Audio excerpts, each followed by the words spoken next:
Alright, so you want to set animated wallpapers on Windows 11 or Windows 10. First, open the Microsoft Store. Click the Start button on your taskbar, type Microsoft Store, and open it from the search results. At the top, use the search bar and type Lively Wallpaper. Once you find it, go ahead and install the app. After it's downloaded, click Open.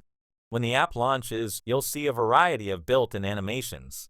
You can start by selecting one, for example, the jellyfish animation. Once applied, minimize the app and close the Microsoft Store, and you'll see the animation running on your desktop. Some wallpapers are customizable. For instance, the Matrix Rain effect lets you change colors. Select it, then right-click and choose Customize. You can change the font color, like switching from green to pink, or even enable a rainbow effect. Another example is the Fluids animation. Apply it, then open the customization settings to explore different options. Some effects even respond to your mouse movement, which adds a nice interactive touch.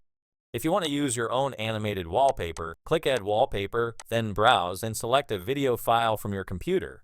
Once added, it will play directly on your desktop. You can also paste a URL, like a YouTube video, to use as a live background. Another interesting option is creating a dynamic wallpaper. Choose the Depth Wallpaper feature, select an image, and it will generate a subtle 3D effect that reacts to your mouse movement. That's pretty much it. Some features are more useful than others, but it's definitely worth exploring. Hope you found this helpful. Don't forget to like and subscribe, and I'll see you in the next video.